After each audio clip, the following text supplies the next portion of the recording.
cutting edge. As you say, we want to explore a cassette here.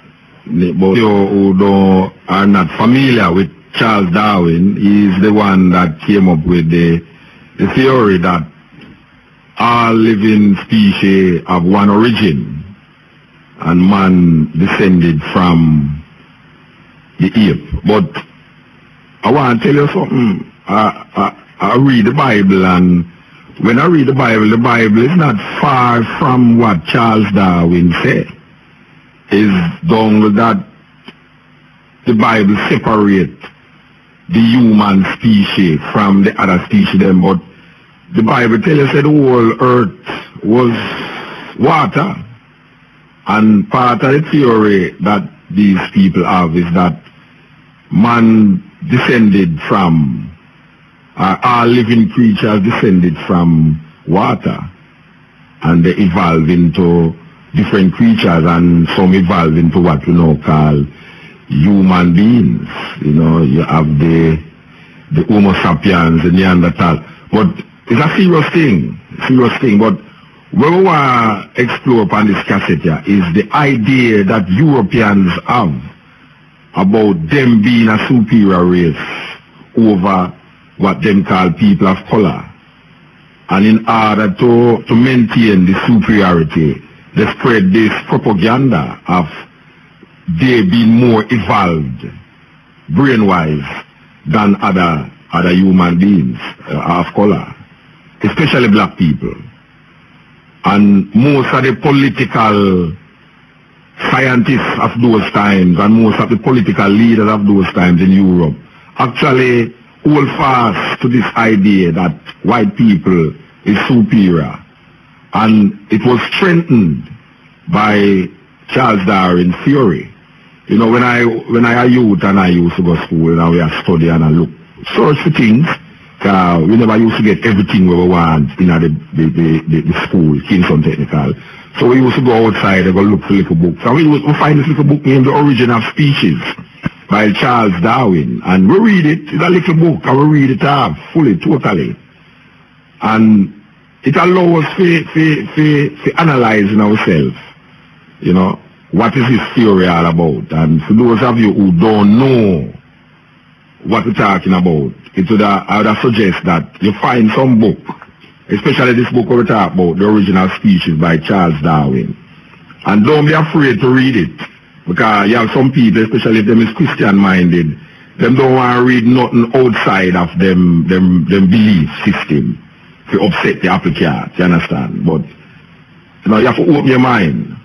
Anyway, what we are saying is that Charles Darwin declared this thing, and the white people them in Europe develop it into a racist doctrine against other nations, other races. And part of Hitler's mindset was based off of this thing that they were the superior race, and other people, they did have to wipe out the other races to get a superior race. As a matter of fact, them declare even Stalin, you know, if you're into those political mindset. Stalin killed millions of people with this mindset. Marx come with this mindset. And sometimes you and a man may believe the same thing, but the mindset behind the belief is different. It's true. Because a lot of things where I read in relationship to evolution, a whole heap of it makes sense to me. But we will find that Europeans is devoid of spirituality when it comes to the evolutionary mindset. The spirituality that all African people together. You know, when I look in my evolutionary mind now, I am seeing evolution, but I am seeing that there is a spirituality that is necessary. Not a supernatural spirituality, but a spirituality that binds you to nature, to life. You understand? But without further ado, we want to play this tape. As you say, it's a brethren who play already. He have a series of cassettes. And we always play them, you know, from England, some Muslim brethren. So we want you to listen to for the next hour. I hope I say put your tape on cock, because very interesting. Was very Eurocentric. Not only did the brain have preeminence, but the English had preeminence. The inspiration the English derived from Piltdown Man lasted only until 1953, when Kenneth Oakley, a scientist who re-examined the fossil in detail, disclosed it as the greatest forgery of the 20th century. The fossil was produced from an orangutan jaw to a human skull. London radio announced this fact with great astonishment. Britain's Natural History Museum has been shaken over a scandal concerning the Piltdown Man. One of the most famous fossil skulls in the world is declared to be in part of a hoax. 40 years ago, its discovery was a sensation. Today comes the shocking news that this is skullduggery. The Piltdown Man hoax was only the beginning for evolutionists. In the coming years, other new skulls were introduced as the ancestors of man. Yet in time, each one of these proved to be mere window dressing. It was realized that these skulls, which were displayed as pieces of evidence by evolutionists, belonged either to extinct ape species or ancient human races. The story of Piltdown Man was only a symbolic indication of British racism deriving support from the theory of evolution. British imperialism actually found in Darwinism much more solid grounds to rely on. Colonization was not the only threat endorsed by Darwinism. The 20th century was also to witness the terrible alliance of Darwinism with Hitler.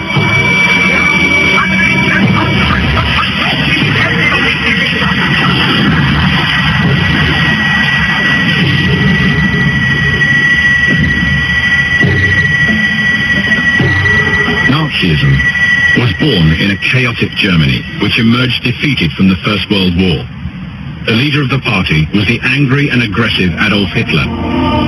Racism formed the basis of Hitler's worldview. Hitler believed that the so-called Aryan race, a fundamental element of the German nation, was superior to all the other races and had to rule them. He dreamed that the Aryan race would found a world empire after 1,000 years. The scientific support Hitler found for these racist theories was Darwin's theory of evolution. Muta on the continent. Hitler's most important idea molder was the racist German historian Heinrich von Treitschke, who was strongly affected by Darwin's theory of evolution. He used to say that nations can only develop by violent competition. While Hitler was developing his theories, he drew inspiration. The title of his famous book, Mein Kampf, My Fight, was a mere expression of the influence Darwin's struggle for life had made on Hitler. And just like Darwin, Hitler gave non-European races the status of monkeys, and said that if the North European Germans were taken out of human history, nothing remains but a monkey dance. The evolutionist views of Nazis were grounded in eugenics. The theory of eugenics, which emerged in the first half of the 20th century, attracted many supporters. Eugenics in this period meant the weeding out of the sick and the handicapped, and improving the human race by increasing the number of healthy individuals.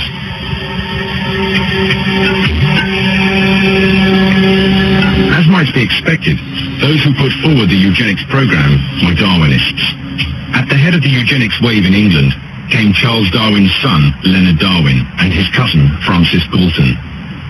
It was clear that the idea of eugenics was a natural result of Darwinism.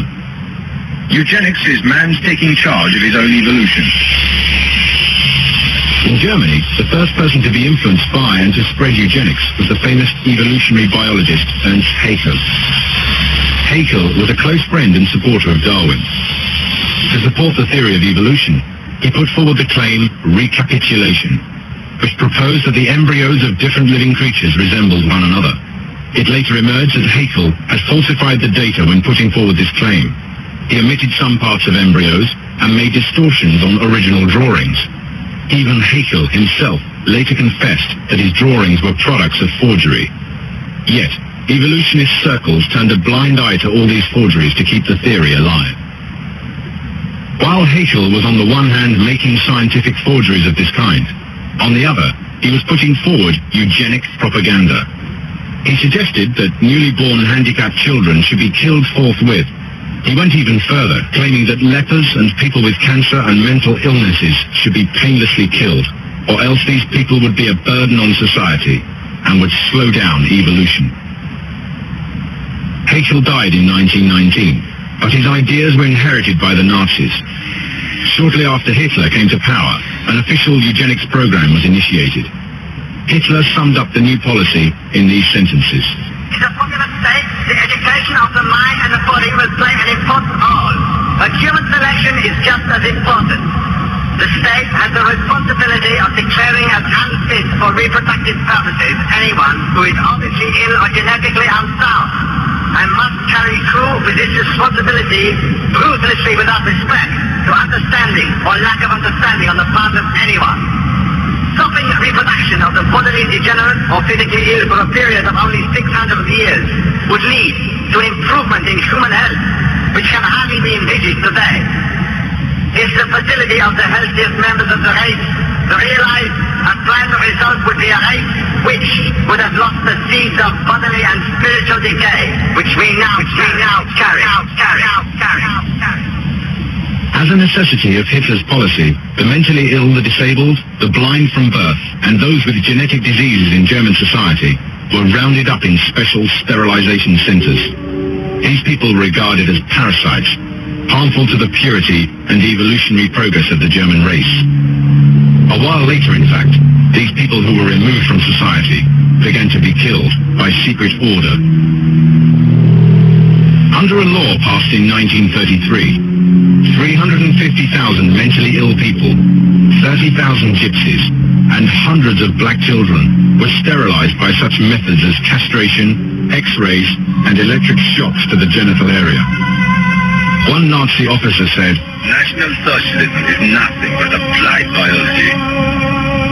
by these pitiless methods against innocent people, Hitler, while continuing to fulfill the other requirements of eugenics in an effort to speed up the so-called evolution of the German race, blonde, blue-eyed men and women accepted as representative of the German race were encouraged to form relationships. In 1935, special reproduction farms were established for this purpose. SS units frequently visited these farms, where young girls conforming to racist criteria were housed. The illegitimate children born on these farms were to be raised as the soldiers of the intended 1,000-year German kingdom. The Nazis again used Darwinist concepts to allegedly prove the superiority of the Aryan race. Darwin had proposed that as people evolved, so their skulls grew larger. The Nazis embraced this idea fiercely and set about taking skull measurements to show that the German race was superior. In all corners of Nazi Germany, comparisons were made showing that German skulls were larger than those of other races. Teeth, eyes, hair and other features were evaluated with evolutionary measurements. Individuals found not to match up to German race measurements were to be exterminated in the name of the principles of eugenics. All this madness was carried out in the name of implementing Darwinist principles on society. The American historian Michael Garrodin, author of the book The Nazi Doctors, said in his supposition, What happened was that there was a perfect match of Nazi ideology and social Darwinism and racial hygiene as it developed in the turn of the 20th century. The American researcher George Stein wrote in one of his articles published in American Scientist magazine, National Socialism, whatever else it may have been, for example, a revolt of the petty bourgeoisie, was ultimately the first fully self-conscious attempt to organize a political community on a basis of explicit biopolicy. The famous evolutionist Sir Arthur Keith comments on Hitler as follows. The German Führer, as I have consistently maintained, is an evolutionist. He has consciously sought to make the practice of Germany conform to the theory of evolution. Hitler had a great hatred of divine religions. Moral virtues such as compassion, mercy, and humility, ordered by divine religions, represented a great obstacle to the ruthless and warrior Aryan type the Nazis wanted to create. For this reason, once the Nazis came to power in 1933, they tried to turn German society back to its old pagan beliefs. The swastika, a symbol from an old pagan culture, was a sign of this return. The Nazi ceremonies held in every corner of Germany were a return to the ancient pagan rites. The idea of evolution fitted in exceedingly well with the ideology Nazism.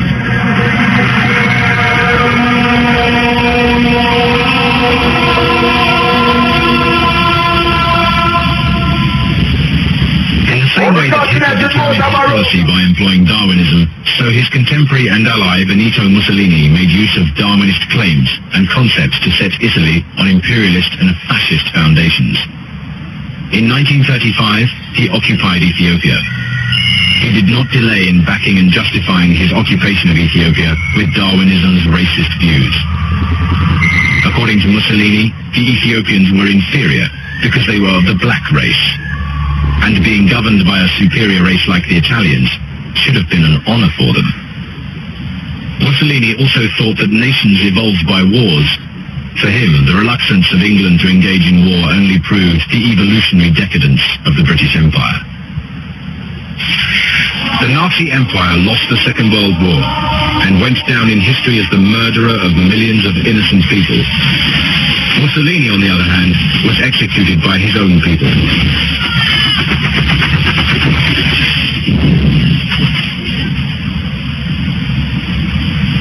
Materialist philosophy, which was born in ancient Greece, enjoyed a victory in the 19th century, owing its success to the two German philosophers Karl Marx and Friedrich Engels. They tried to explain the materialist philosophy in terms of a new method called dialectics. Dialectics was a belief that all development in the universe arose as the result of conflict. Based on this belief, Marx and Engels set about analyzing the history of the world. Marx claimed that the history of man was one of conflict, that the current conflict was one between workers and capitalists, and that the workers would soon rise up and build a communist revolution.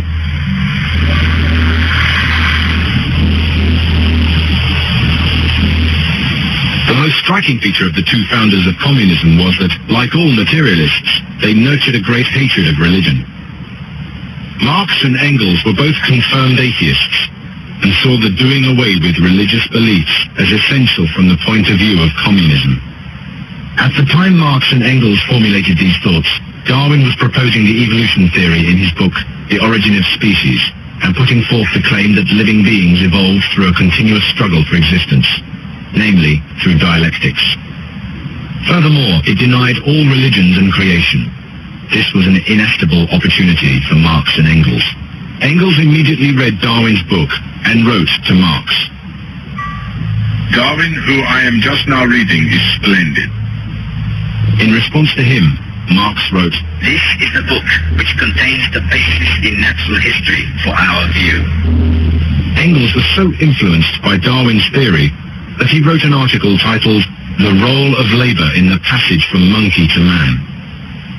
Later on, Engels compiled all his evolutionary ideas in the book Dialectics of Nature. He was the leader of the communist Bolshevik movement in Russia. At that time, Russia was reigned by the royal Tsarist regime led by the family of Romanov. Lenin's Bolsheviks movement were trying to bring down the Tsarist regime by force of arms. The chaos of World War I gave the Bolsheviks the opportunity they had been seeking. With Lenin at their head, the communists seized power by the use of arms in October 1917. After the revolution, Russia was the scene of a bloody 3-year civil war between communists and the supporters of the Tsar. Communists killed everyone they believed to be their opponents, including the family of the Tsar. Like his mentors, Marx and Engels, Lenin was also a fervent evolutionist, and often stressed that Darwin's theory was the fundamental basis of the dialectic materialist philosophy he advocated. Leon Trotsky counted as the most important architect of the Bolshevik Revolution after Lenin. Trotsky, as did Lenin, attached great importance to Darwinism. He declared his admiration for Darwin in the following way. The discovery by Darwin was the highest science of the dialectic in the whole field of organic matter. Following Lenin's death in 1924, Joseph Stalin, widely regarded as the bloodiest dictator in the history of the world, passed to the leadership of the Communist Party. Throughout his 30 years in power, Stalin would try to prove just what a ruthless system communism was. Stalin's first important move was to take over the fields of the peasants who made up 80% of the population of Russia. In the name of this policy of collectivization, which was intended to do away with private property, armed officials collected all the Russian villagers' crops, and as a result, there was a terrible famine. Millions of women, children, and elderly people could find nothing to eat, ended their lives writhing in hunger. 20% of the population of Kazakhstan died of hunger. The death toll in Caucasia alone was 1 million. Stalin sent hundreds of thousands of people who tried to resist this policy to Siberia's dreadful labor camps. These camps, where prisoners were worked to death, became the grave of many. On the other hand, tens of thousands of people were executed by Stalin's secret police. Millions of people were forced to migrate to the furthest corners of Russia, including the Crimean and Turkestan Turks. By these bloody policies, Stalin killed some 20 million people. Historians have revealed that it gave him great pleasure to sit at his desk in the Kremlin and examine the lists of those who had died in the concentration camps or who had been executed. Apart from his personal psychological state, the main influence which led him to become such a ruthless killer was the materialist philosophy he believed in. In Stalin's own words, the fundamental basis of this philosophy was Darwin's theory of evolution. He explained the importance he attached to Darwin's ideas. We must teach one thing to remove the idea of creation from the young minds. One important indication of Stalin's blind faith in the theory of evolution was the Soviet education system's rejection of Mendel's genetic laws in the period when he came to power. These laws, which had been accepted by the whole world of science since the start of the 20th century, denied Lamarck's claim that acquired characteristics can be passed on to later generations. The Russian scientist, Lysenko, saw this as a heavy blow to the theory of evolution, and at the same time a great danger. Stalin was impressed by Lysenko's ideas and made him head of the official scientific associations. Thus, genetic science, which discredited Darwinian evolution, was not accepted in any Soviet Union scientific association or school until Stalin's death.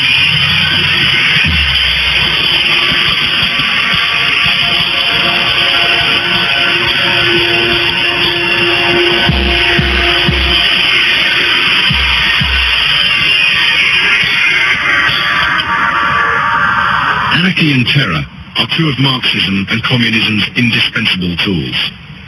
Marxism's tendency towards terrorism and violence appeared in the experiment of the Paris Commune while Marx was still alive. In particular, terrorism became an indispensable part of communist ideology with Lenin, while he was making Marx's theory a practicality. Communists spilt the blood of millions of people in every part of the world and made people undergo pain, fear, and violence by establishing terrorist organizations. No matter how much some communists claim that violence and terrorism are not communist practices, and that they only took place in some remote applications of communism, and no matter how much they try to whitewash communism, there is an undeniable truth. The founders of communism personally defended violence and terrorism and saw them as essential to their ideology. The American political scientist Samuel Francis also stated that Marx and Engels always defended that revolution came about by force. They insist that revolutionists have to use force against the dominant power. Revolution is as much war as war. Speaking at a workers' meeting, Lenin gave a terrifying statement of how indispensable terrorism was to them. We must be amazed at how they have been able to forget even the simplest Marxist principles. If groups will not rise up of their own accord, we can achieve nothing. So long as we do not wage terror against the speculators, so long as we do not put a bullet in their heads, we will get nowhere. One of the most important leaders of the October Revolution in Russia, Trotsky, says this to confirm Lenin's words. But revolution demands the revolutionary class use all the methods at its disposal to achieve its ends. If necessary, with an armed uprising. If necessary, with terrorism. These principles of such communist theoreticians as Lenin and Trotsky were put into practice in the Bolshevik Revolution in Russia. During the revolutionary period of autumn 1917, they began wide-ranging massacres, looting, and unbelievable violence. Those people who were against the revolution, or who were suspected of being against the revolution, were rounded up, arrested, and shot. I reaffirm, thought-provoking, always smoking, lyrics or who like were the suspected of being against the revolution, were rounded up, arrested, and shot. Houses were looted and wrecked. Terrorism, which began with Lenin and Trotsky, continued and grew worse in the Stalin years. Harrison E. Salisbury from the New York Times made this comment on the Soviet system's prison camps. A whole continent of terror, compared with those who brought about the hundreds of thousands of executions and the millions of deaths in the Soviet terror system, the czars seem almost benign. Our minds boggle at the thought of a systemized, routine evil under which 3 or 4 million men and women were sentenced each year to forced labor and external exile, and in a manner so casual that the prisoners often were not even told what their sentences were. Non-Russian peoples, and particularly the Crimean Turks, the Central Asian Turks, and the Kazakhs, were exposed to the terrorism of the Soviet system. Special courts, troikas, were established to cleanse Russian society of the Kazakhs. In October 1920 alone, these troikas sentenced more than 6,000 people to death. The families, and sometimes even the neighbors of those who opposed the regime and were not apprehended, were systematically taken hostage and sent to concentration camps. Martin Latsis, the head of one of these camps in the Ukraine, admitted that these were death camps in one of his reports. The hostages gathered at a camp near Makop, women, children, and the elderly, are living covered in mud and in dreadful conditions in the October cold. They are dying like flies. The women are prepared to do anything not to die. The soldiers charged with protecting the camp are taking advantage of this situation to trade in these women. Under the influence of Darwin, the communist revolutionaries were killing people in a crazed manner. It appears from documents of the time that the sole aim was total extermination. It was as if they believed that the more people they killed, the greater success they would have. They planned to wipe out everybody suspected of being against the revolution, and revealed in one of their decisions, the Pyagorsky Checkers, Extraordinary Committee for War Against the Counter-Revolution, launched a frenzy of arrests and execution. The Pyagorsky Checkers decided to execute 300 people in one day. Quotas were drawn up from Pyagorsky city and the small town round it. Party organizations were ordered to prepare the execution lists. For want of a better idea, they decided the people in the hospital should be killed. As was announced in the lead article of the newspaper, Krasny Mek, the communists saw everything as permissible and believed that blood had to be spilt for the color of the red flag to come about. Everything is permitted for us because we draw our swords not to oppress and enslave mankind, but to free it from its chains. Blood? Let it flow in streams, because only blood can permanently paint the black pirate flag of the bourgeoisie, the color of the red flag, the standard of the revolution. Because only the death of the old world can permanently save us from the return of the jackal. As well as all this torture, Stalin set up compulsory collection units to take the peasants' produce by force. These units were responsible for all kinds of oppression. On February the 14th, 1922, an inspector wrote the following. The unjust practices of the compulsory collection units have reached unbelievable proportions. Arrested villagers are systematically locked into cold hangars, beaten with whips and threatened with death. They tie the hands and arms of those who are unable to meet their quotas and make them run naked the length of the main village street.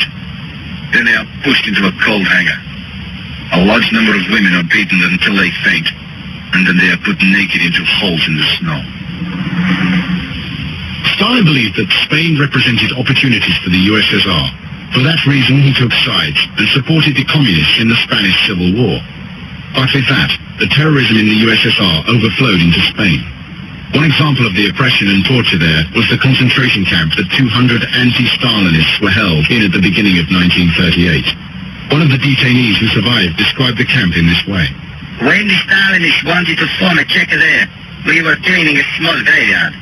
The Czechists had a devilish idea. The graveyard was laid as it was with open graves, with its skeletons and its new corpses which were beginning to rot. And they buried the most intractable inmates there all night long. And even worse tortures were practiced. Many prisoners were hung upside down by their feet for days on end.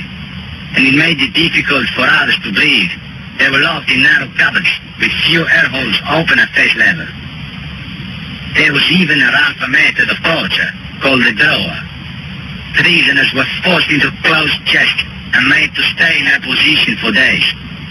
Some of them remained for 8 to 10 days without moving. In 1931, Pope Pius XI had this to say about the violence communism had inflicted on the world in his bull Quadragesimo Anno.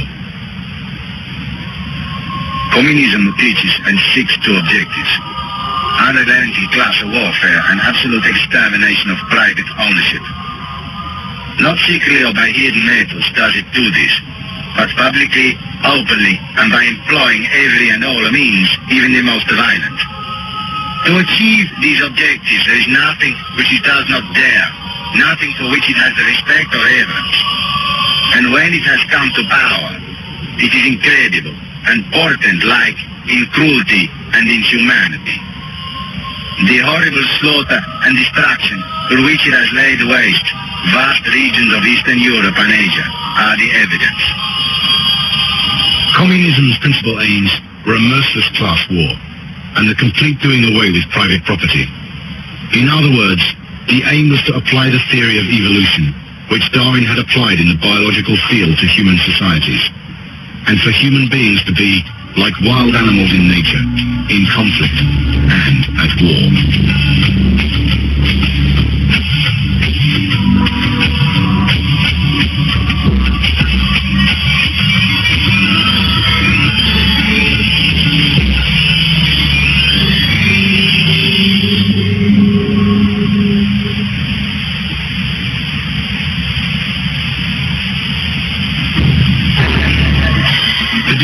Brought about by communism did not stop in Russia.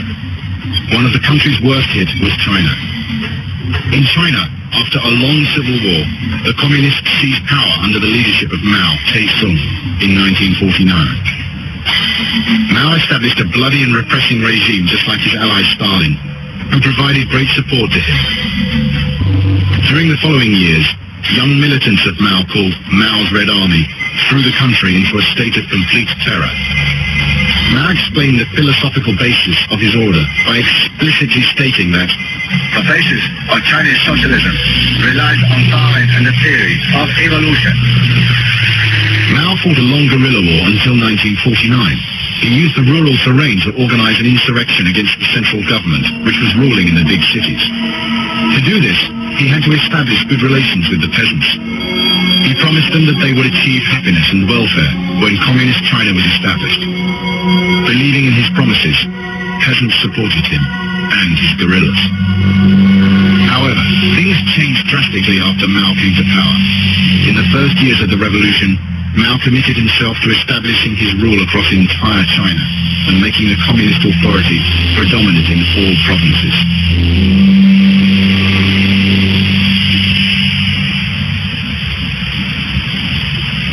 In the middle of the 1950s, Mao entertained visions similar to Stalin's collectivization policy. In 1958, his plan was put into effect. Mao called the project the Great Leap Forward.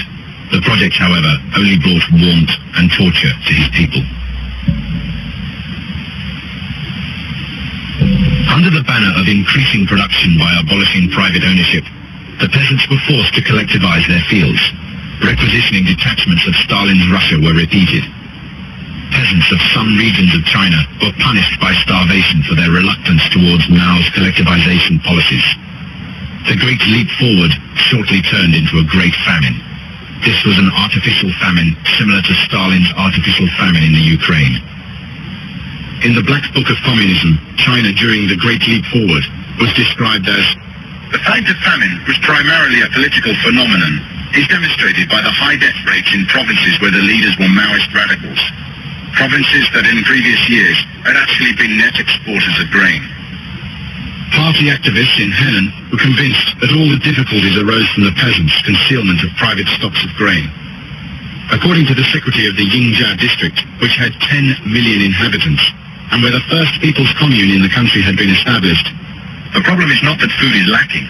There are sufficient quantities of grain, but 90% of the inhabitants are suffering from ideological difficulties. In the autumn of 1959, the class war was momentarily forgotten, and a military-style offensive was launched against the peasants, using methods very similar to those used by anti-Japanese guerrilla groups. At least 10,000 peasants were imprisoned, and many died of hunger behind bars. The order was given to smash all privately owned cutlery that had not yet been turned to steel. Even fires were banned, despite the approach of winter. The excesses of repression were terrifying. Thousands of detainees were systematically tortured, and children were killed and even boiled and used as fertilizer. At the very moment when a nationwide campaign was telling people to learn the Henan way, in Anhui, where the stated intention was to keep the red flag flying even if 90% of the population died, cadres returned to the traditional practices of live burials and torture with red-hot irons. The notes of a Western observer who was passing by a Chinese village during the Great Leap Forward described the cruel and savage side of Maoism. We walked along beside the village. The rays of the sun shone on the jade-green weeds that had sprung up between the earth walls, accentuating the contrast with the rice fields all around, and adding to the desolation of the landscape. Before my eyes, among the weeds, rose up one of the scenes I'd been told about, one of the banquets of which the families had swapped children in order to eat them. I could see the worried faces of the families as they chewed the flesh of each other's children. The children who were chasing butterflies in a nearby field seemed to be the reincarnation of the children devoured by their parents. I felt sorry for the children, but not as sorry as I felt for their parents. What had made them swallow that human flesh amidst the tears and grief of other parents? Flesh that they would never have imagined tasting, even in their worst nightmares. In that moment, I understood what a butcher he had been.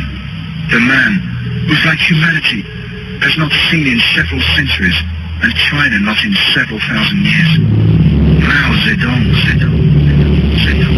The famine that struck China between 1958 and 1961, because of the Great Leap Forward policy of Mao, is accepted to be the greatest and most deadly famine in history. The death toll from the famine was around 40 million. What kind of a mentality then underlies these policies, forcing people to commit incomprehensible savagery? Mao's Great Leap Forward trial was a kind of natural selection test. Mao forced the Chinese people to the heaviest conditions possible, thus electing the weak and the opponents of communism. On the other hand, he was trying to brainwash the peasants with famine and make them subjects to himself and the communist regime. The ideological basis of this movement lied in Darwinism.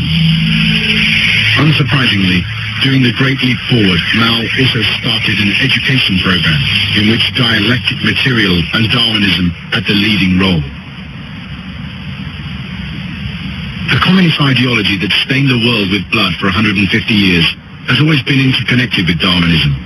Today, communists are still the foremost advocates of Darwinism. In almost all countries, the advocates of the theory of evolution have primarily been Marxists. That is simply because, as Karl Marx said, the theory of the evolution contains the basis in natural history for communist ideology. Stalin's demolition of dozens of churches and mosques is just one indication of communism's hatred of religion. In his book, Soviet Marxism and Natural Science, David Juratsky describes the link in this way. The enmity communism and materialism had for religion showed itself in all of its violence during the Bolshevik uprising and after. Churches and mosques were knocked down. Despite the fact that most of society was religious, people were obstructed from carrying out their religious duties. In order to take Sundays when Christians went to church out of the equation, the concept of a common day of rest was removed. Everyone would work 5 days, and the day of rest could be at any day. The communists thought that this precaution would facilitate the war to eradicate religion completely. Following that, in 1928 and 1930, the taxes paid by men of religion were raised 10 times.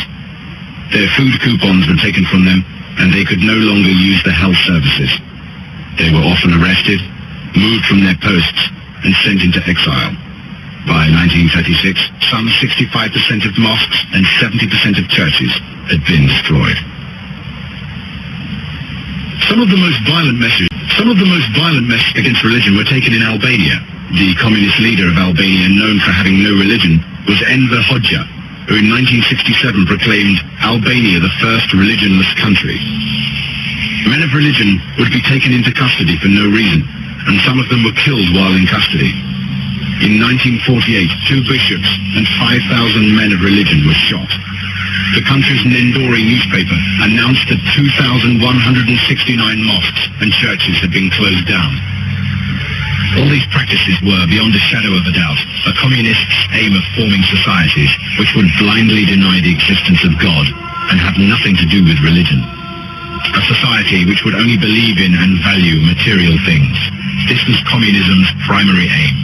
The communist leaders knew that they could only govern as they wished if the people became like machines, insensitive, unfeeling, and most important of all, godless. In this way, they could make them carry out as many killings and as much oppression as they wanted.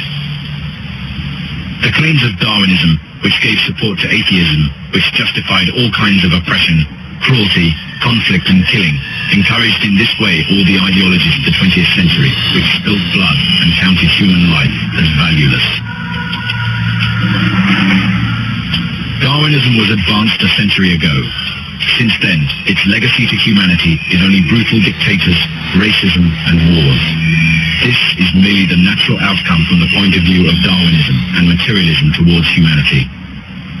It is inevitable that this philosophy, which accepts human beings as soulless animal species, only putting its faith in matter and believing that struggle is an unchanging rule of nature, creates brutal individuals and societies.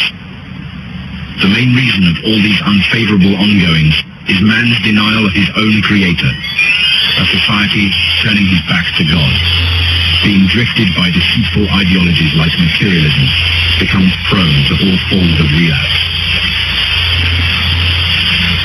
In our day, many scientists, politicians and men of ideas, whether aware or not of Darwinism's dark face, lend their support to this dogma. If everyone comes to know the scientific invalidity of this theory, which acts as inspiration for cruel dictators, ruthless, inhuman, and self-centered mentalities, it will spell the end of these harmful ideologies. Once the idea of Darwinism, the root of harmful ideologies, is finally overturned, only one truth will remain. That is the truth that God created all human beings and the universe. People who understand this will also realize that the only reality and the only truth lies in the holy book God sent down to us.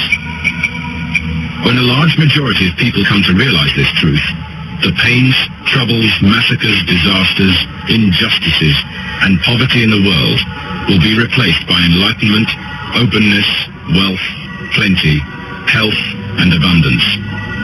For this, every false idea harmful to humanity must be intellectually conquered and dismantled by the supreme holy idea, which will bring beauty and splendor to mankind. The Cutting Edge and RFM coming through. You are listening to the concept of Charles Darwin's theory about man's evolution and how Europeans use it to inflict a lot of agony on the world. Yes, serious thing. People say them don't believe in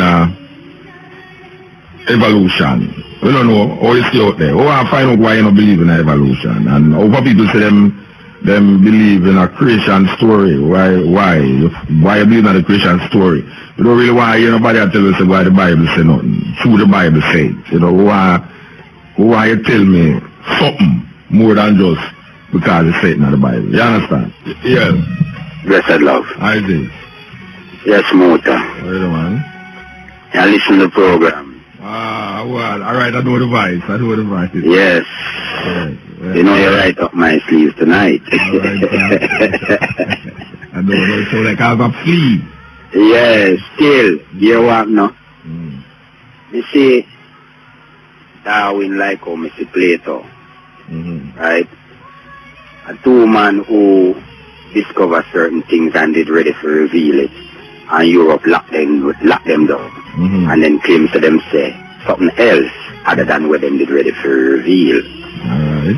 But now in the new millennium, you say, wait. So what you feel say them must go and reveal when never reveal? Because we not get the fullness of them. If you look into what them must say, them really say certain things where fulfill itself even right now. Like what? Because check with DNA, right? When no matter about eugenics and all of them things there is a superior race, and there has always been a superior race, which is I and I, the original people. But even then, DNA now approved. So when Darwin did say every living thing come from the same gene, he never did wrong. No. He never did wrong, you know. No, I don't think him did wrong. Because we gone to virtual reality now. And virtual reality gone beyond 3 dimensions. So it's like a system that lock down things in a 3-dimensionalism. First I was 1 dimension when them feel so well. If you sail too far out in the sea, you're going to fall off. Right? And we teach them little sense. Now the little sense we teach them each step of the way them take it and them twist it and turn it and say something else. So Darwin did just simply tell them so well, yes. The same DNA will control the plant, the animals, and the same DNA control I and I. And if them did allow Darwin to go further, Darwin would have done prove everything born with 9 life, and then a cat alone have 9 life. Because of this DNA then now in the 21st century, beginning the 21st century. You have to explain now when you say 9 life now. What do you mean? Hola? You have to explain when you say 9 life, what you really mean. When you say life, cat have 9 life. So that is a metaphorical life. Make up of 9 faculties. 9 sensory capacity. Put it further, 9 universal sensory capacity. That means them can sense everything within the universe. And them 9 faculty there control leaf, animal, and I and I too. Aura, aroma, sound, image, balance, chemicals, nutrition, lunar, and solar are the 9 cycles where our body go through every month.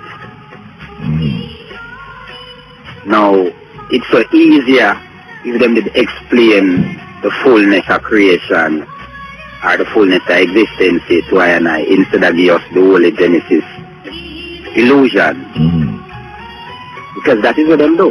Yeah, but to be honest, to be fair with Genesis still, it started out by saying the whole world was water and God separate the firmament from the firmament and call one. Yeah, but that couldn't be true. Alright, so why couldn't be true? Because it's still as so you say everything come out of water. But that's not true. For the next level. Well, that Charles Darwin did that show. No, Darwin never said that. That's how the European man tried to say Darwin did that say. Well, everything not come from one source. Yes. Yeah, and everything come from... But we can't call it water, because what is water? Well, when we say what... Alright. Water just an illusion of the white man, you know. I understand what you say still. But you hear what I say? Yeah.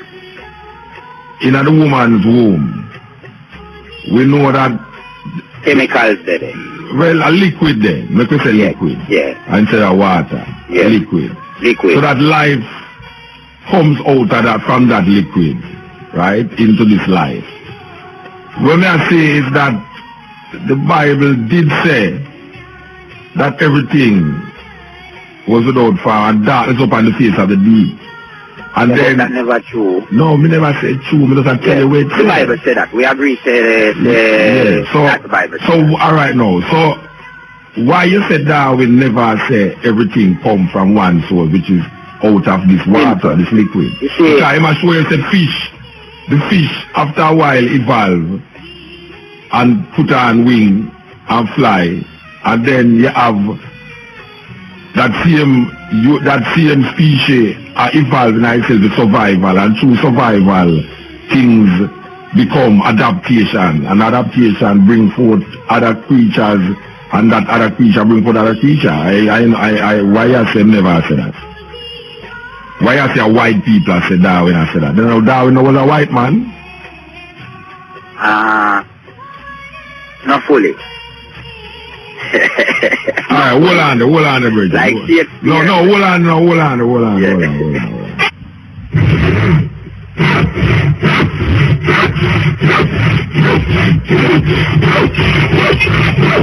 There, your cutting edge. Yes, brethren.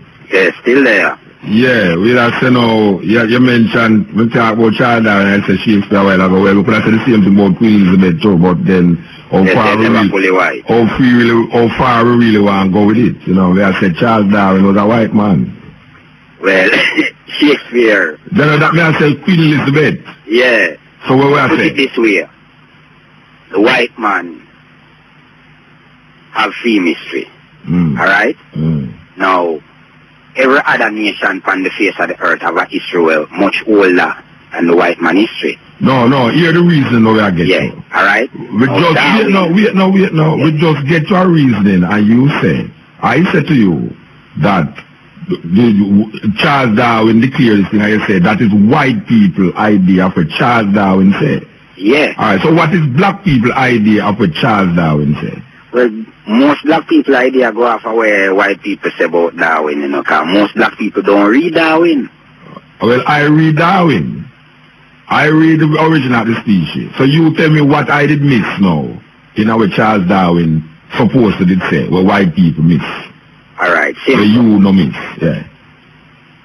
When Darwin identified the genealogy, he never identified just the genealogy, you know, he identified the cosmology too.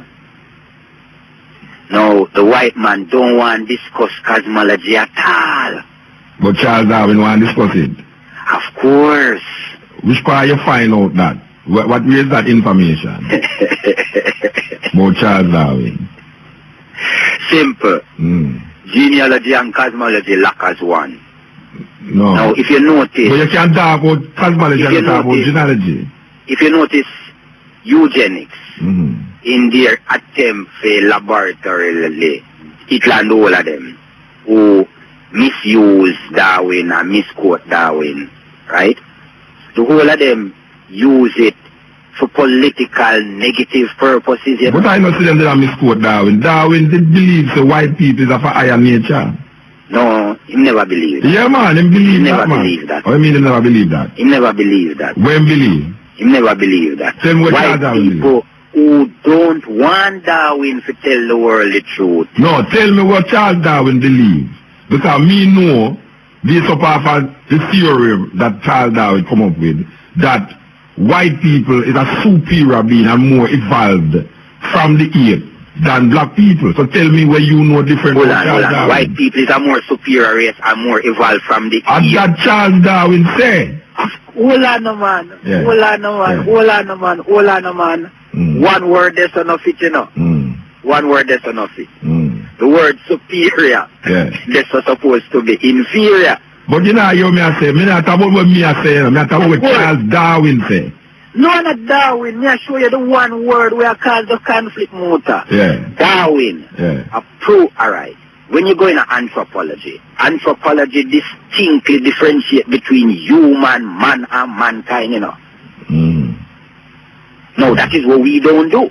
We don't differentiate between human, man, and mankind. So did Charles Darwin do that? Of course. What Charles Darwin say about man?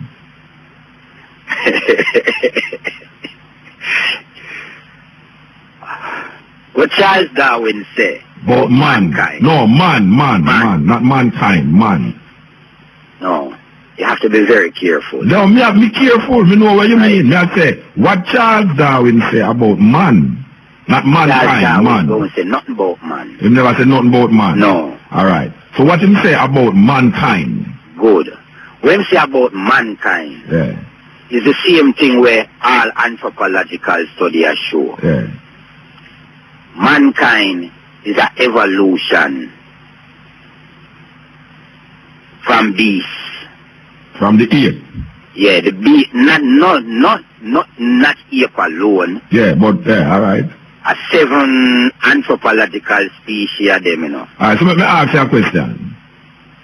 What is the difference in your estimation between, I mean, I can understand your mankind, a kind of man, and man. So what is the difference between now Charles Darwin defining mankind as opposed to man? Because this is just intellectual jargon here for now. Alright. When I get to it. What is the difference between Charles Darwin's definition of mankind and man? Not what you say, you know, what Charles Darwin said. The difference between Charles, alright, it is simple. Once, because Charles Darwin had the ancestral data, he knows that paradise did exist before Holy Genesis. Where you get that from? Where you get that to Charles Darwin? Don't laugh, where you laugh, Brethren? Where Charles Darwin, where you read to Charles Darwin get that from? Well, that is what Darwin means. No, which part in which book you read where Charles Darwin said that? Eh? No, at the exact words where Darwin used, you know. Yeah, where me use it? The white man as an inferior or a superior being evolved out of apes. That is true. Yeah. We know evolve out of apes. Where we evolved from? We born. Born from where? From where we evolved from? We must evolve. We born from the same genealogy. Yeah. We universally control everything. This is a difference. We hibernative, we warm-blooded. We can deal with the ice. Right? The inferior being now, who call himself the superior being, as the superpower, can deal with the heat. Right. Cold-blooded. So where the Homo sapien man come from? They're not the same man that where we are talking. Yeah, and so where the Neanderthal man come from? No, the same man that are 7 of them, you know. So it's not the Homo sapien man move and go evolve into the Neanderthal. No, we have to get something. Yeah. We have to get 7 fallen demons and how them 7 fallen demons they evolve as the matter of Babylon. Or the I talk about demon and Babylon and them something. Or Babylon. The 7 fallen angels at the altar of the dead. Brethren, we are talking about something going to be longer than demon and Babylon, and you are telling me about demon and Babylon. We are talking about man. No. Yeah. Holy Genesis are just the other day, you know. No, we are talking about origin of man.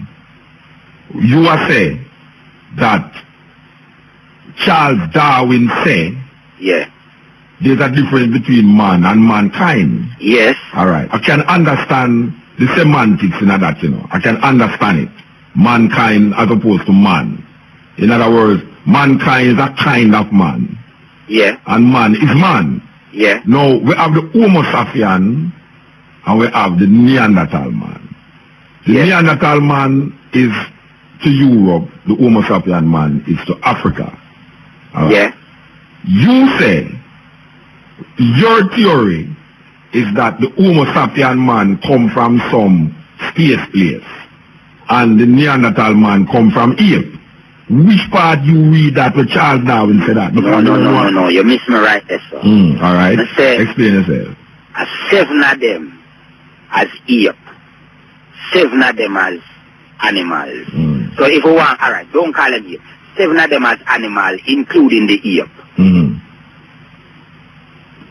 So anthropology is about the 7 animals, how them evolve into mankind.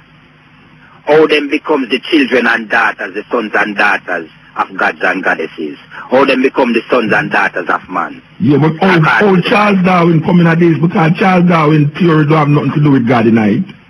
No, that is it now. Yeah, so how you are saying now the man them a mix up Charles Darwin now, when Charles Darwin don't declare himself already?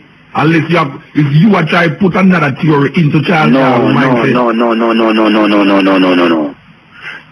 When you eliminate paradise, where it exists before all of that.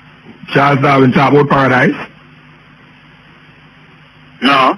Then where you bring paradise from for us? We are talking about Charles Darwin and film theory, if it make any sense, and if it relevant. Theory makes sense. Yeah, but when you are talking about paradise though, me say, Charles Darwin is a racist white man from Europe who declared that Europeans' brain is more evolved than people that is not European. You are telling me now, say, there's something what is evolved, Muta? Evolved. It means they're more intelligent and they're more... No, that is what Charles Darwin has said. No, man. What Charles Darwin said? Meaning evolution and degeneration, you know. No, man, evolution is not degeneration. Of course. Oh, evolution must be degeneration. Of course. Evolution can be anything. Growth and evolution, you know. Growth is what? Growth. Evolution is what? Change. Evolution is... Alright, so what that mean now? So Charles Darwin never say white people more evolved, more superior, more intelligent, have more sense. Him just simply say them genetics them can't remain perfect. No man, Charles Darwin them never say always like that. No, man. evolve. No man, Charles Darwin never say like perfection. Charles Darwin never said nothing like that. No man, that's a your story, man. And shaped into iniquity. No, that's a your story. No, and my Charles Darwin's story. No, we are talking about the story about evolution and Darwin didn't know say the Bible there when he write to you know. Charles Darwin never talk about no Bible, man. No, Charles Darwin contradict the Bible. And him write based on that. Brethren, Charles Darwin declare and other people come and know, says that he must say, including Hitler, Stalin, Marx and all these guys, that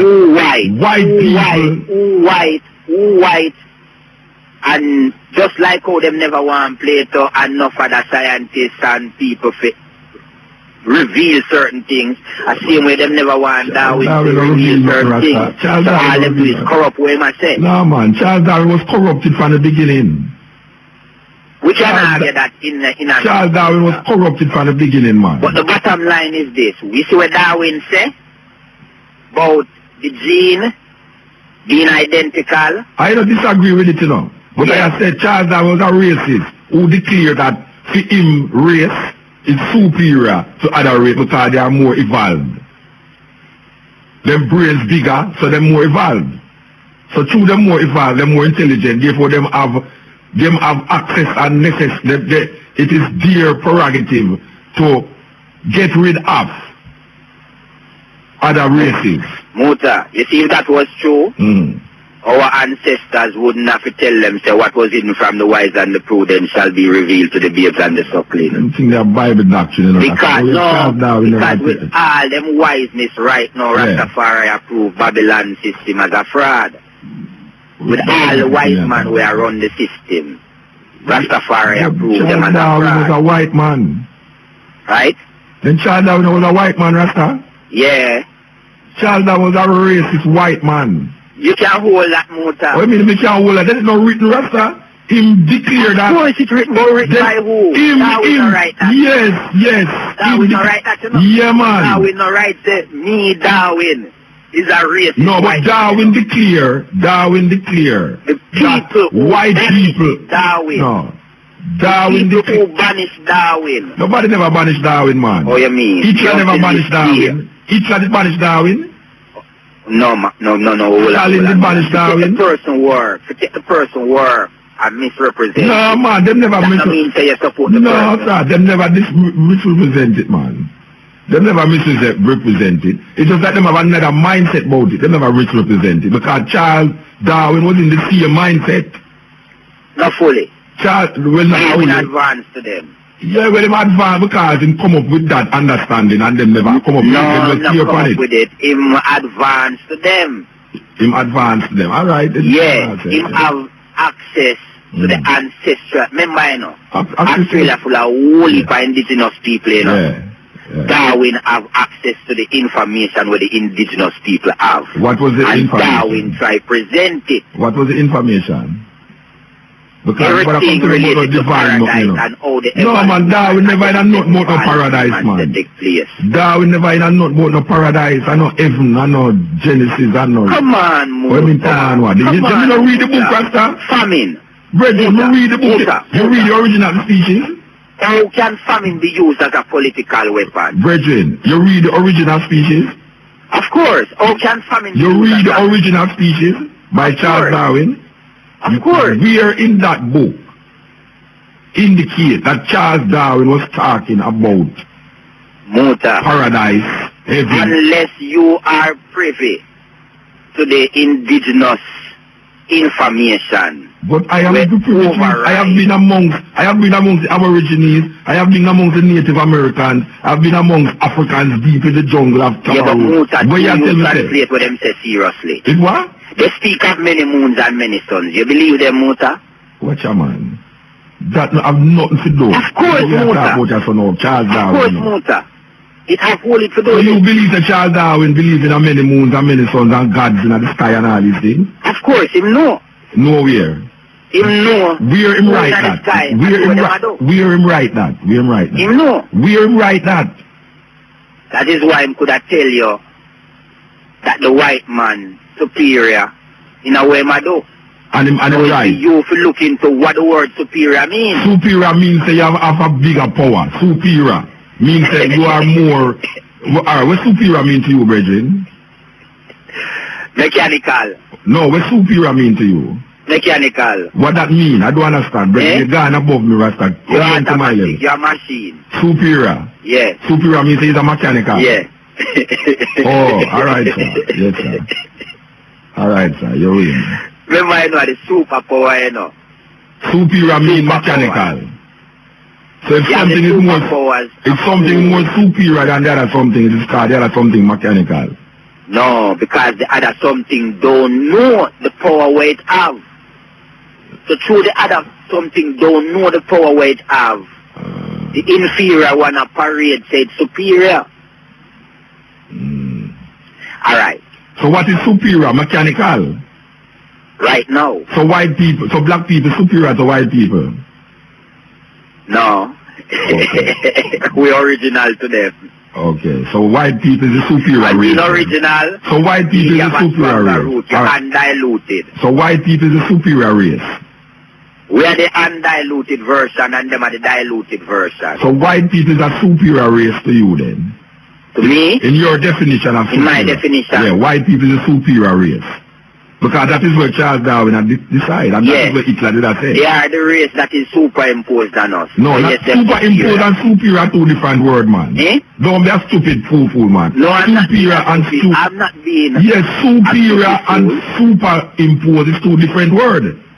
Whether these two different words, them do the same thing. Brethren.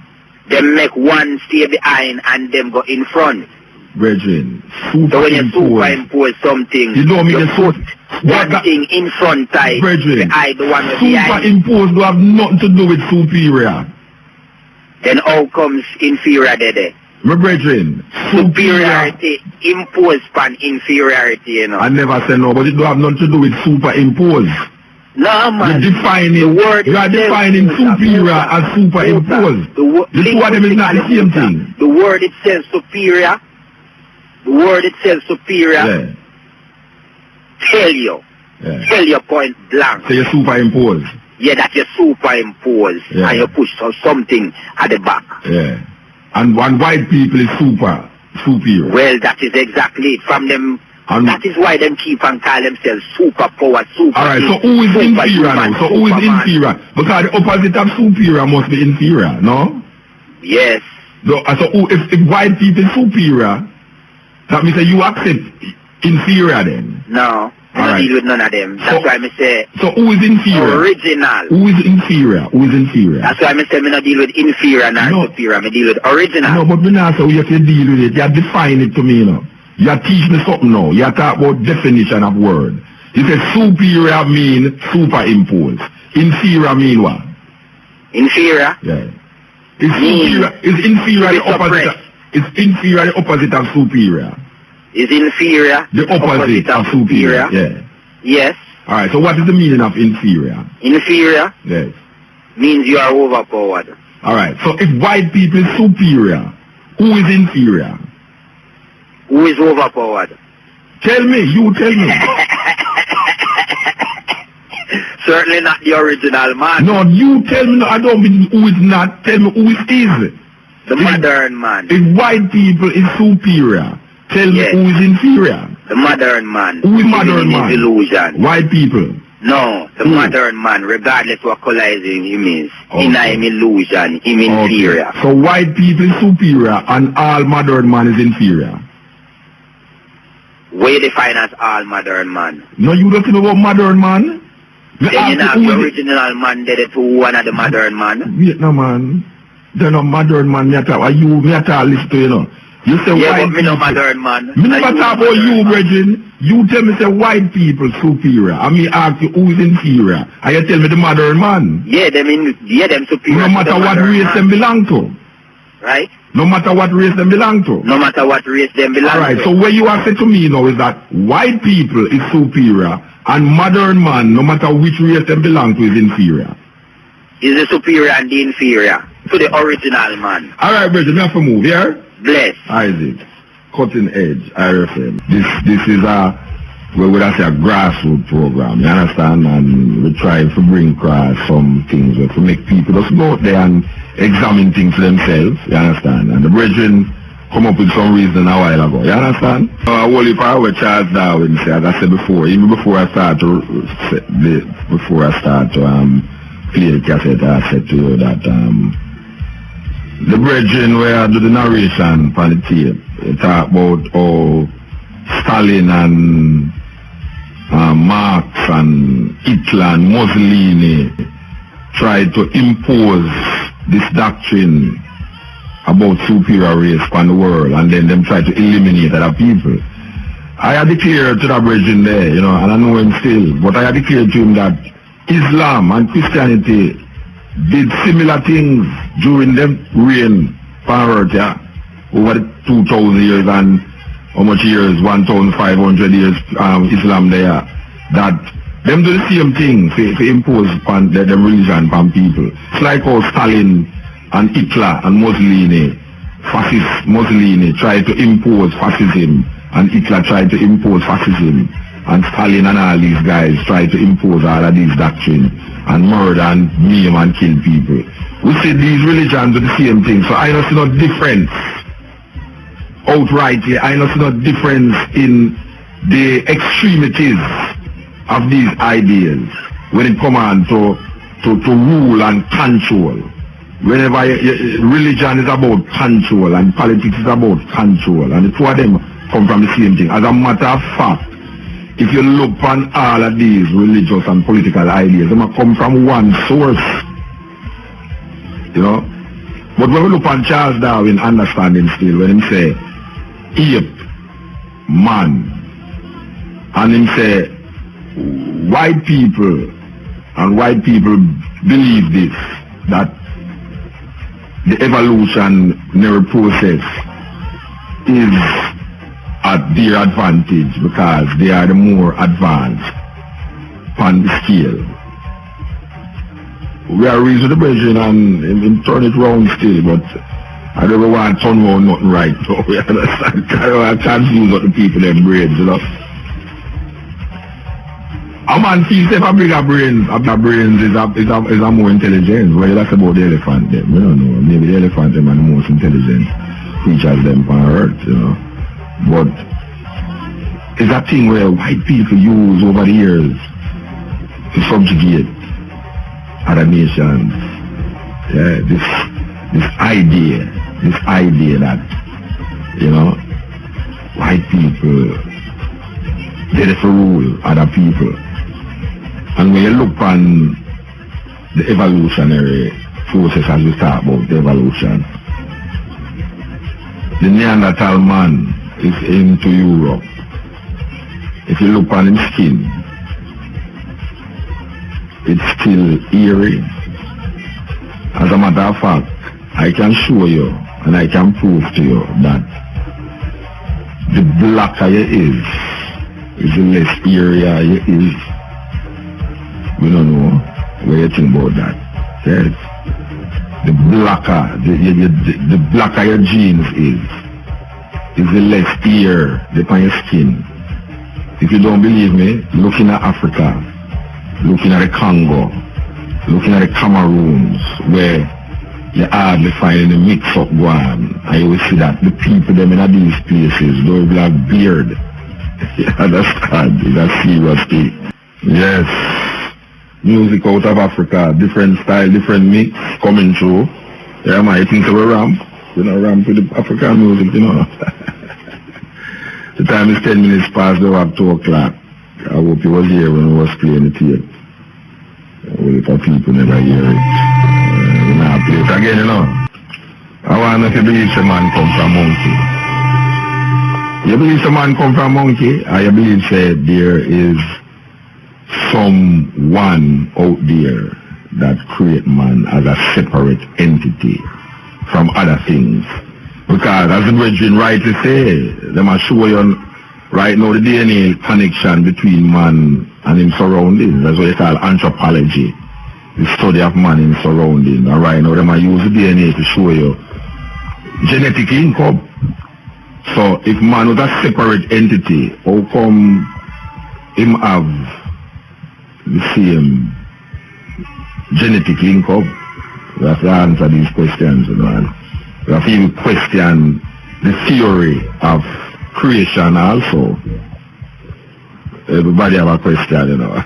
Everybody have a question to answer. It's a serious thing. Everybody have a question to answer. Hello? Can you hear you?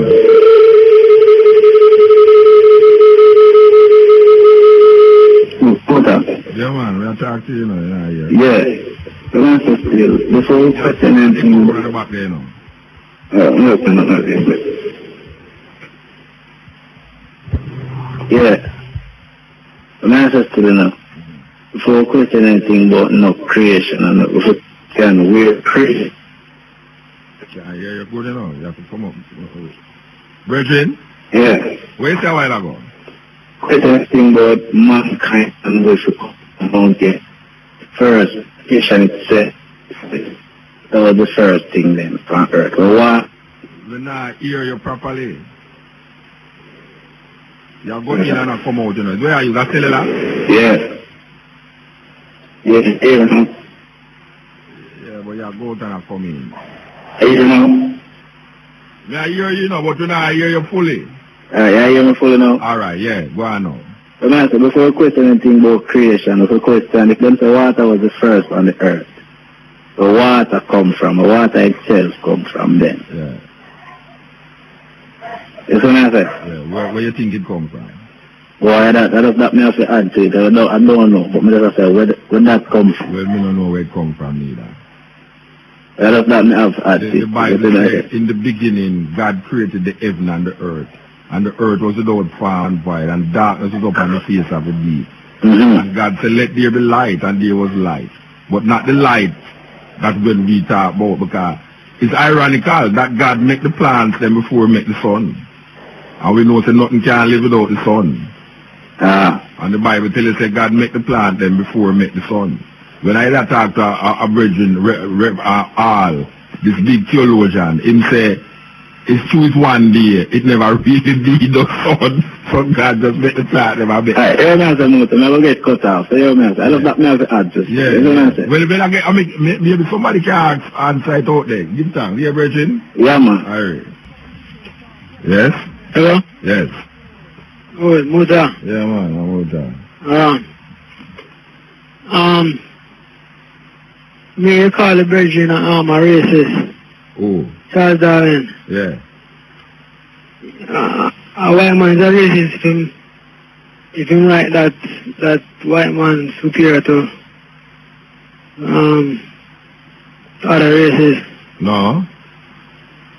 And what would I make a white man a racist? Alright, you see, all the racism coming about now, when him use that, yeah, right? to justify the treatment of people. You see, when you use those theories to justify how you treat other people, that is where the racism come in, because you're not going to treat your own so because of the thinking. So when the thinking now justify you to treating other people, this is where the racism come in. But the belief in itself... no, the belief in itself say you're superior to a person who make you a racist. That wouldn't make you a racist? No, okay. No. The belief, if you believe say you're stronger than the next man, it don't mean say, you know, it just means say you feel so. So, you know, but when you start to use now, that belief now, for carry down, or for oppress, or for, you know, for just keep somebody in a subjugation, that is where the racism come in, because of him color. Because of a man color now, you wield your power over him and oppress him and keep him down. That is where the racism come in. But if people believe that they're race, or believe that... It cannot a race. No, it's not that's not racism. Okay. If I believe that I'm more powerful than white people, that don't make me a racist. My race is superior? No, that don't make me a racist. Okay. What makes you a racist now is when you use power against other people because of their race. Well, I suppose black people succeed in creating a black superstate in Africa and institutionalize racial policies that prohibit whites from that's not racism. Okay. That's not racism. Because you have, alright, you see in China, you never see a Chinaman have another set of people in the parliament. Yes, good. Right? That means, you know, in Europe, if you look at Germany, in the politics, you don't call a German racist because no black people not in a parliament. No. Yeah, well, I wouldn't call no black man, if he decides to build up Africa and exempt other races, I only see my racist. What is racism is when him using power now to subjugate other people because he have the power. If I have my house, right, and I decide to look at, I don't want you coming at my house, you know. It no mean say I hate you. Yes, no, one understand that. Yeah, so if an African state build up of a racist policies, it don't make you a racist. So that means the white people policies then, if white man come up with a policy that prohibit other races from controlling for them things. Yeah. That don't make them a racist. So if Hitler come up with the Nuremberg laws that seeks to curtail Jewish hegemony in Germany. And black people.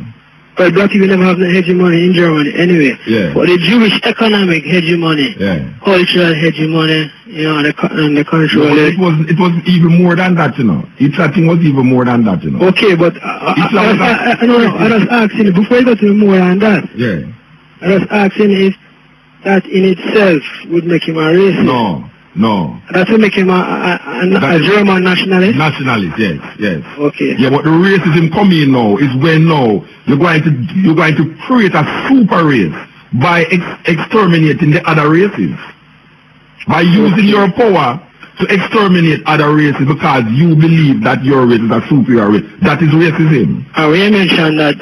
I hear all the cassettes still. I didn't hear all of it, but I hear mention eugenics movement in Germany. Yeah. And him forget to mention that it was influenced by America in the American eugenics movement. Yeah, well, and instead that it was a secret order, and this thing was carried out in secret. That's not so. That's a lie. It was everybody knew, and it was closed down because the church and the Germans were against it, so eventually Hitler had to close it down. Yeah, well, so I think the man kind of... You see where the bridge attack? Look at, you see the bridge attack? He's a bridge. Do you know him? Yeah, but listen to him, you know. I mean, I say, that's why I'm going to bring up the reason and say, boy, right now, before I start paying the tape, I'm going to say, enough things him say that would I like a conversation about, because when we look on Islam and Christianity, it's the same thing them perpetuate against people. Is that Christian? No, it's a Muslim. All the Muslims. Yeah. You know him personally? Yeah, it's a black brethren, it's a set of brethren where them create some tape. Can we play some of that tape with them too? About the Illuminati and them something there, right? But what I say is that when them talk about communism, Stalin and all these guys creating a thinking revolution where you have to kill people to maintain that power. When I say that these religions, even film religion, do the same thing to maintain power. Them stipulate a certain doctrine over the people them. That if the people them don't go with that doctrine, them will kill them said way. You know, so I mean, panel level them not see no difference really. But then, I mean, them tape that and the conspiracy theorist tape. I mean, I hear you play enough of them. I'm not really listen to them when you play them. So that to me is a waste of time. I prefer when you play the Dr. Ben and the Van Sertim. I mean, when you start to play the Illuminati and the Christian and the spookies kind of tape them. Yeah, when you see them tape, it simulate a man mind still, because if you don't play them... Yeah, it's still the first call of mine, I will leave. Yeah. It's over-simulated. God, it get massage in the simulation. Well, if it don't pop, if it don't have a pre-thought already before you hear the tape, you know. You know, it's not like the tape. It's just like I'm glad to hear that now if it comes out, you know, see. But I guess it's how people... Alright, you see, even the Brethren have said it's racism are going and how them use it. That's supposed to help a man consciousness still, you know what I mean? You know, you mean them use materialism and them use the doctrine. This Marx and Engels. Yeah, the doctrine for maintain white supremacy. You know, them use a doctrine there against the people there. And it's that the Brethren. Basically, even though a whole heap of the information we might get, we may not agree with it. Yeah. Basically, what I say is that white supremacy have its roots in a whole heap of the doctrine of Stalin, Hitler, Marx, and all these guys who bring up these political ideas based upon the superiority of white people. You know? But that kind of, with that, everybody have that kind of mainstream idea of white supremacy. So white supremacy embedded in fascism, and not so much liberal democracy, you know, in the West. All of them come from the same root. All of them have the same root, even before America. Because most white people from America is Germans. And them ancestry in Germany. You know, so it's not like America is just a young place. It's like 100 years old. You know, we are talking about something before America and the we call now the United States of America. You know, this doctrine was before the United States of America. You understand? It's just that now the United States of America is the mainstream, what we call the mainstream propaganda of this liberal democracy, and even within itself too, communist ideas. What about Zionism? Then Zionism not the same thing. They're not the same thing. Colonized American Congress. No, then American foreign policy. But Zionism are the same liberal democracy. To a certain extent. No, at a certain extent me talk about. At a certain extent me talk about. Zionism is liberal democracy. Where them put in a free mind to say, boy, right now, they are accepting most of the things them. But yet still it is in the interest of the few. It's really the few that control and manipulate the whole thing. You know? Well, if he was as a Muslim, I'm surprised he never stressed the fact that the Jewish bankers in New York did sponsor the Bolsheviks. No, well, I never talk about that. You see, there's another tape that we play when we talk about that. Okay, him. Yeah, this brethren. It's a whole heap of tape them have, you know. And them deal with different topics.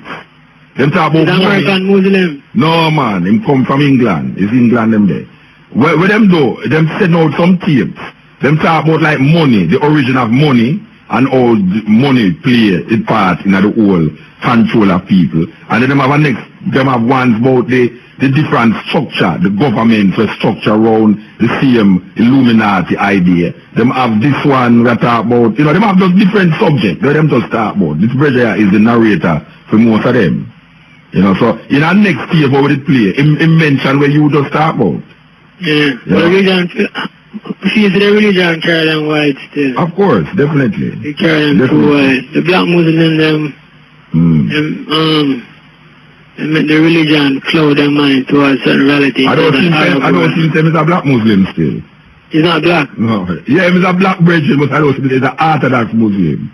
With them cars. Yeah, man, yeah. Well, when I say black Muslim, I don't necessarily mean Farrakhan man, you know. Oh, well, when time you say black Muslim, a Nation of Islam, you mention. No, not Nation of Islam. Black Muslim in general. Black people who say them are Muslim. Yeah, have that kind of thing. Even Malcolm X, he kind of get caught up in that trap. Yeah. You know? All right, brethren. All right. Yeah, give thanks. Yes, Cutting Edge, coming through, IRFM. Coming through on the Cutting Edge. We want to play. Where are going this one? Go on with them foolishness there now. We want to play a poem here. I want you to listen to this poem very, very carefully. The poems are very important, are critical, because soul and fire wind songs must not be neutral. Cannot be born of birth and dying, wasted, life in the path of vicious horse masquerading as progress in spheres of influence. I'm talking about killing memory. What of mothers? Without milk or willing love of fathers whose eyes and vision have been separated from feeling of earth and growth, of children whose thoughts dwell on rest and food and human kindness. Tomorrow's future reigns in atrocities, mediocrity, and suffering and death. In America, the excitement is over a rock singer's glove and burning hair. As serious combat rages over prayers in school and the best diet plan, and women learn how to lift weights to the rhythms of what's love got to do with it. That's the children. Always the children caught in the absent spaces of adult juvenility. All breakdancing and singing to everything is everything, while noise occupies the mind as garbage feeds the brain. In El Salvador, mothers search for their sons and teach their daughters the way of the knife. In South Africa, mothers bury hearts without bodies while pursuing the seekers of forgotten foreparents. In Afghanistan, mothers claim bones and teeth from mass graves and curse the silent world. In Lebanon, the sons and daughters receive horror hourly, sacrificing childhood for the promise of land. In Ethiopia, mothers separate wheat from the desert's dust while the bones of their children cut through dry skin. Tomorrow's future may not belong to the people, may not belong to dance or music, where getting physical is not an exercise but simply translating to people, working people, fighting people, enduring insults and smiles, enduring crippling histories and back pocket politics, wrapped in disease blankets, bearing AIDS markings and white, justice for victims that do not question gifts from strangers, do not question love of enemy. Who owns the earth? Most certainly not the people, not the hands that work the waterways, nor the backs bending in the sun, nor the bone fingers soldering transistors, not the legs walking the massive fields, nor the knees glued to the pews of storefront or granite churches, nor the eyes blinded by computer terminals, not the bloated bellies on toothpick legs, all victims of decisions made at the Washington Monument and Lenin's tomb by AIDS actors viewing Red Dawn and Retainer Rambo Part 9. Tomorrow may not belong to the men and women and men laboring, hustling, determined to avoid contributing to the wealth of grave diggers from foreign soil and soul. Determined to stop the erosion of indigenous music, of building values of traditions. Memory is only precious if you have it. Memory is only functional if it works for you. People of colors and voices are locked in multi-basement state buildings, filling memories more efficient than vultures tearing flesh from decaying bodies. The order is that people are to believe and believe, questioning or contemplating the direction of the weather is unpatriotic. It is not that we distrust poets and politicians. We fear the disintegration of thought. We fear the cheapening of language. We fear the history of victims of the loss of vision. We fear writers whose answer to maggots drinking from the open wounds of babies is acquired genocide while demanding 10 cents per word and university chairs. We fear politicians that sell coffins at a discount and consider ideas blasphemy. As young people roll over, bleed from the teeth while aligning themselves with whoever brings the food, whoever brings the love. Who speaks the language of bright memory Who speaks the language of necessary memory?